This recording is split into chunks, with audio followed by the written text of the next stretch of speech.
Welcome to a special edition of McKale Madness.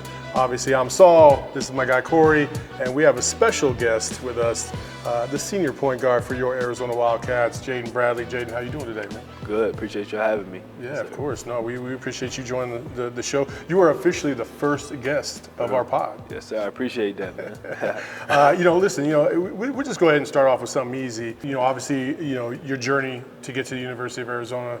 And also through the course of time here at the University of Arizona has been, a little different. Can you just talk about, where you're at right now mentally, emotionally, and physically as we head down the stretch to one of the biggest, months of the year? For sure. Definitely starting off my journey. It's been tough, ups and downs. I was at high school in North Carolina, Cannon School. Then I went to IMG in Florida. First year was at Alabama, and now Arizona. And I don't regret my journey. I'm glad I'm here.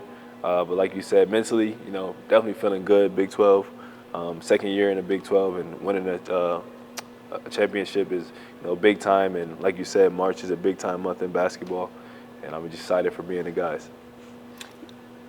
So, going back to your journey here, you're here. You've got experience. You've played a lot of different levels. Now, yes, sir. Let's go all the way back. Yeah. Before the season gets started, before the Florida game, 60% of your lineup are freshmen. Yes, sir. What did you tell the freshmen before everything got started? What was your advice to them? What would you tell them? We got a different kind of group of freshmen. We got Koa, Braden, Yvonne. I can keep going. Dwayne, missing a few, but I know the freshmen, but they're mature. They don't carry themselves like freshmen, but I was just telling them go out and play. Have no regrets. Go out there, play confident. Here for a reason, and they've been showing that. It's kind of crazy when you talk about somebody's path, but I always want to go back to kind of where he was at. Yeah. Actually, way before that. When was the first minute you knew, like, oh man, I'm a little different than everybody else? Me myself, I'm not sure. I just feel like I do better and I do well out there when I got teammates that that can get it going. I thrive off my teammates, assists, and my teammates just make me look well. So shout out to my teammates for a great year. We're not done yet. So way back in when you moved from Rochester to Charlotte. Oh yes, sir. You know what I mean? Like that transition, I'm sure was a little difficult. I know you sure. had family that lived right across the street from you. Yes, sir. From what I read, you became Gatorade Player of the Year in North Carolina, but we all have our thoughts about certain places of the country. When you went from New York to North Carolina, what was that transition like? What did you think about North Carolina before you found out what North Carolina was all about? Yeah, it was definitely a tough transition. Nobody wants to leave home. We had to leave, go to North Carolina. At first, I wasn't. I was against it. Didn't want to leave my friends, family. Like you said, I had my cousins literally live right across the street from me. So, and my grandmother lived right across the street. So it was just family. North Carolina, at first, it was different. It was like sunny out there, not used to that. Where I'm from, it's gloomy, it's always dark. But, as I adjusted and, met more friends and family, and, it was another home for me. There's a lot more hoopers in North Carolina than I think people realize. No, right? For sure, yeah. They call it the hoop state. Yeah. Yes, sir. So we talked about when you knew you were special. Yes, sir. But I want to go a little bit deeper than that. Yes, sir. Real hooper. When was the first time you gave pops that work and you beat him in one-on-one? That's every hooper knows that day. So tell me about that day. My dad, he don't really play us. Me and my older brother, we usually in the backyard playing against each other. But the last time I remember playing my dad, he usually don't play us no more. He probably just go up there, have a little free throw competition or something like that. How old were you when you beat him? Last time I had to be, I don't know, under 10 for sure. He doesn't play it. I got to talk to your dad. My pops held on until I was like 11 or 12. You got him at 10, That's what's up. He stopped playing us in basketball. So, keeping in mind with the youth and all of that, I had a chance to interact with you over the last couple of years you've been at Arizona. You seem to go above and beyond when it comes to kids. Yes, sir. Where did that connection and that motivation come from? Just growing up in Rochester, I was involved in kind of the Boys and Girls Club, deeply involved in their after-school programs, reading, just all that stuff. The Biddy Ball, it's called Biddy Ball. It's like a little basketball league out there. So when I moved, I just wanted to stay in touch and give back because when I was in that when I was little, younger, people gave back. So, I'm fortunate in the platform I have now. I just want to give back, and that's something big me and my family do. So. When you look at some of the ups and downs, and you're thinking about let's just say we all have struggles. We all go through moments where we're feeling a little down or whatever. Who are those people in your corner that you constantly go to, and how do they help you navigate those situations? For sure, definitely got a big corner. My parents first of all, my brothers, my two brothers. I got my trainers. I got a trainer in Rochester. I got a basketball trainer in North Carolina. I got my other trainer, off the court trainer. He comes down here a lot.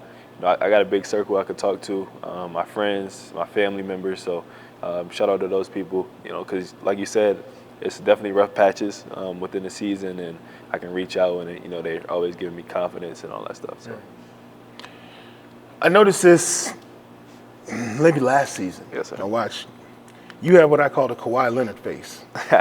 I can't tell what the score is by looking at you. I can't tell if we winning, if we losing. I can't tell if we had 5 buckets in a row or 5 turnovers in a row.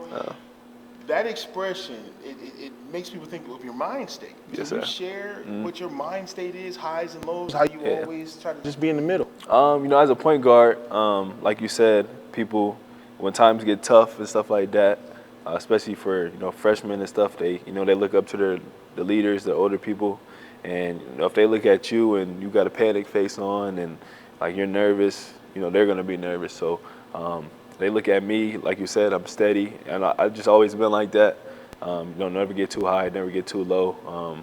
But after the game, after the win, kind of celebrate with your teammates. But during the game, I try to not show emotion, just go out there and give it my all, no matter what the score is.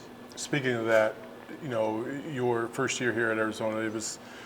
You were coming off the bench and you were contributing, but I still think a lot of people didn't really know who Jaden Bradley was, what he was all about. For me, it was the Clemson game in the tournament. Yes, sir. I was fortunate enough to sit there as press courtside, but I just felt like watching out there on the court. Everybody wants to win. For sure. But you were the only one, in my opinion, that was just trying to will this team to victory, much like Caleb was trying to do last year against Duke, right? For sure. And in that moment, was there a kind of a transition to the next phase of your career going into the year number two, where you felt like, all right, yeah, I proved myself, I proved that I belong, and I proved that I need to take ownership of this team? I feel like I kind of didn't prove anything that season. Coming off the bench, excited for my role, little stuff I can do to contribute to help the team. But after that, I knew we had some guys leaving, seniors graduating, people transferring. So I knew I had to take a bigger step in my role as a team, and just really grind out off season and work, and so I can contribute to the team next year. And like you said, I've never been past. That was the Sweet 16, right? Yeah. I've never been past one to this day. So I'm gonna do everything I can to help Arizona basketball, get past that. So, assuming right now is the high, you and Coach Lloyd kind of connected. I don't see y'all talking a lot during the game because everything's understood. Yep. But let's talk about when you first got here, Yep. and maybe some of the low points of getting on the same page. Sure. What were those moments like when you first were young and getting the script? For sure, we definitely, me and Coach Lloyd definitely, and other players definitely. Had our moments. What was that last year when we started off rough? It was like 4 and 5, 4 and 6, something like that. We had meetings probably every day for 2 weeks. So just trying to get on the same page, trying to connect, and like you said, me and Coach Lloyd, you don't see us talking that often on the court. I feel like we just kind of understand each other. Shout out to the assistant coaches as well too. They had their back, and I feel like we all on the same page. So. We really don't need to communicate that much during the game. So, when you're going through a rough stretch like that, and luckily for you guys, you didn't really have that this year. The two-game losing streak, though, when you've won 23 in a row, can kind of mirror a little bit of that. What did you do after that loss to Kansas, and you guys are kind of on your heels a little bit, and then the injuries and illness started invading the locker room? How were you able to get everybody and keep everybody together? Knowing that, it's never going to be perfect. No, for sure. The whole time, we're winning these games. I'm excited for our group, but in the back of my mind, I was always thinking when is our adversity going to hit? When are we going to? You don't want to lose a game, but it happens. So I was just thinking all right, when we lose a game, how are we going to bounce back? But, you know, we lost 2 in a row. But, like, this year we really built our culture, you know, from day one, outside of basketball, you know, just knowing people how we are as a family and knowing other people's family history. So I feel like it's deeper kind of than basketball. And, you know, we had meetings after these losses. And I feel like Coach Lloyd, he did a great job. He was, like, kind of excited, you know, for those losses and see how we bounced back. And, you know, we did a great job. And, you know, testament to Coach Lloyd and the culture and the guys. And it just shows how connected we are. Just to piggyback on that, he was asking about the freshmen earlier. Yeah. Their DNA is a little bit different, obviously, and all the 3 that are in the starting lineup are all winners. Sure. Yvonne won a championship last year, so did Braden. Yep. Then Koa, obviously, the 4-time state champion, the gold medals, and all that stuff. How much did that help in not having to reset as the mentality from a normal freshman to what they are? No, for sure. Like you said, they're winners. They're used to winning, so a couple losses is not going to faze them. They have winning habits, winning culture. And Coach Lloyd, he recruits winners, and that's something that we've been doing. And after those losses, we were able to kind of find it again quickly. So you're the point guard of what I believe, and I think Saul agrees, of the best team in the country. Yes, sir. You're surrounded by nothing but pros, guys that will eventually be pros. Yes, sir. You decide where the ball goes, but you also have to decide when you shoot. Yes, sir. We refer to you as the closer because you do that. Yes, sir. Talk to us a little bit about what it's like when you decide to spread that thing out or call your own number and shoot it yourself. Yes, sir. It's kind of not in the moment. It's kind of preparation, the game plan, depending on who you're playing. So, for example, Iowa State, we know that they're aggressive, crazy aggressive defensive team. They're going to double the bigs every time they touch it. So that might not be a great game to kind of throw it in the post a lot. Big Mo and Big Tobe and Koa probably not going to have maybe 15, 20, off post touches. So us guards got to play against each other. They're heavy in the gap. So I drive. I know Deli's going to be open. Yvonne's going to be open. They're crazy aggressive. So using that against them a little bit, getting to the free throw line. So, just depending on the game and the scouting report, that's depending on where the ball, where you want your shots from. So. All right, so when we're away from the court, you just got to decompress. You got to take your mind off of basketball. What's the go-to? Yes, sir. Definitely hanging with the guys. We playing the game. We had a road trip. I think it was to Houston and Baylor. We had back-to-back road games. We had some downtime. And we brought the PS5 out there. We were in the rooms. Had a little 2K tournament, FIFA. So just, spending time with the guys, playing the game, just doing stuff like that. What about a favorite movie? Favorite movie? That's a great one. I'm probably going to go Friday. Okay, Yes, all right. Yes, Oh, yeah, Craig knew. I like that. Now, you guys play in the era of social media. Yes, sir. But I follow you on social media. You're pretty mellow. You Yes, don't sir. seem to get too caught up in it. What's your approach to that? Like the things that you post, the things that you share, does it have an effect on you? You guys seem pretty insulated from sure. a lot of what's going on social media. Yeah, and I feel like Coach Lloyd and the staff do a good job making sure nobody's posting crazy stuff because, at the end of the day, it's a reflection of you. My family does a great job in making sure I don't, post crazy stuff. My brother actually has my password and kind of monitoring my stuff, so appreciate him. He's like, nah, delete. Yeah. So, but like I said earlier, growing up, people I looked up to, I saw their social medias and stuff. They never did anything crazy because you got, you got fans and family, looking always, monitoring your every step. So you want to be a good example for those people. So no burner accounts. No, sir. No, right. I like to. That's what I wanted to hear. What's been your favorite game so far as a Wildcat? That's a great question. I definitely have to say the Iowa State game at home. Just being able to outright win the Big 12, on the home court. My last game with McKale, crazy feeling. So that's definitely one of my favorites. Is there a particular play maybe that you remember through the course of your career? You're like, ooh, that was kind of nice. Probably staying recent. I probably want to say either the lob I had to CD, that was crazy, or Dwayne, I missed the 3 that putback dunk from Dwayne was, I feel like that set the place off right there. So it's a lot of different plays as well too. For sure.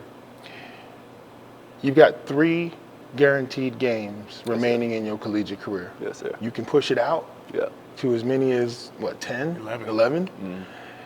How mindful are you of the urgency, or is it business as usual? Yes, sir. I'm glad you said that. Coach Lloyd just got done talking to us about that. So usually, like, postseason, everybody's, kind of panicking, scrambling, like, it could be our last game, but he wants us to approach it, as, a regular game. Like all season we've been tested playing against the top team. So just go out there, don't try to do anything you haven't done before. Just play normal, and obviously you got to take care of the ball, score, defend, and everything handle itself. But like you said, 3 games guaranteed. Definitely want to extend it. Want to win a Big 12 tournament championship and a national championship. So that's the goal.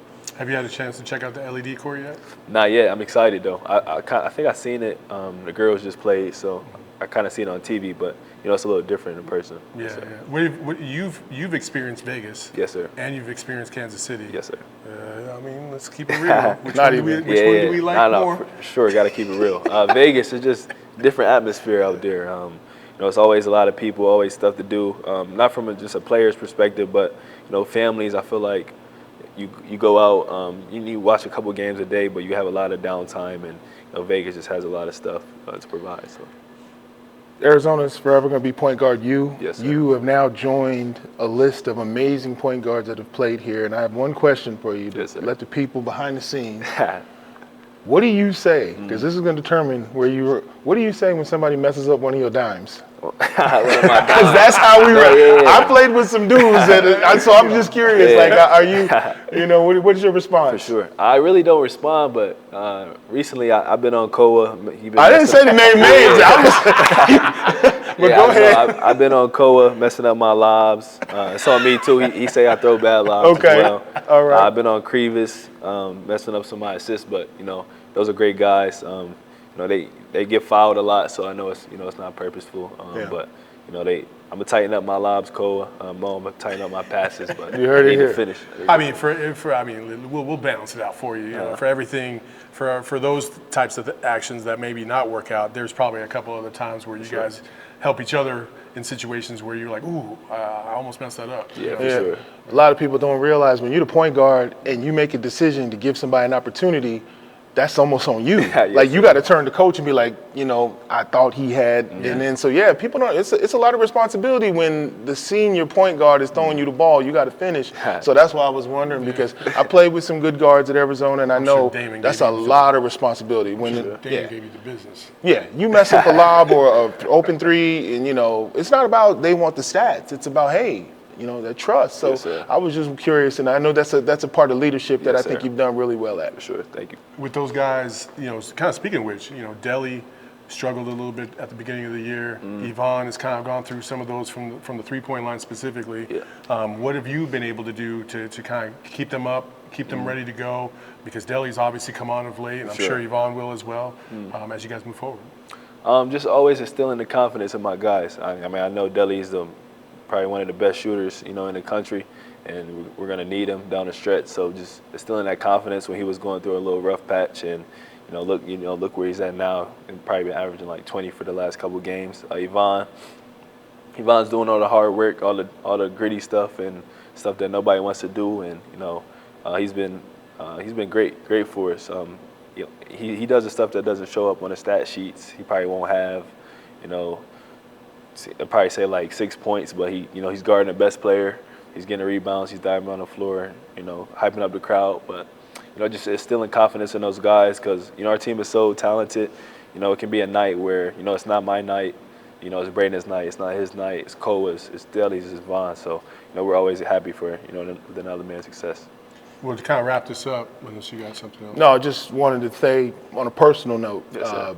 being a part of the Tucson community is what all Wildcats have done since, the Lute Olson era. And I wanted to thank you because a lot of people may not be aware of all the stuff you do in the community. Yes, sir. And it's not stuff that you have to do. I know you're always busy. You're the point guard on the #1 team in the country. You got a lot of stuff going, but you always have made time for the community. So on behalf of all of those people, I wanted to just say thank you. I appreciate that. Yes, sir. Your last message to Wildcat fans before we go on this kind of crazy ride for the next. Yes, sir. I always like to say butt clenching time. Yep.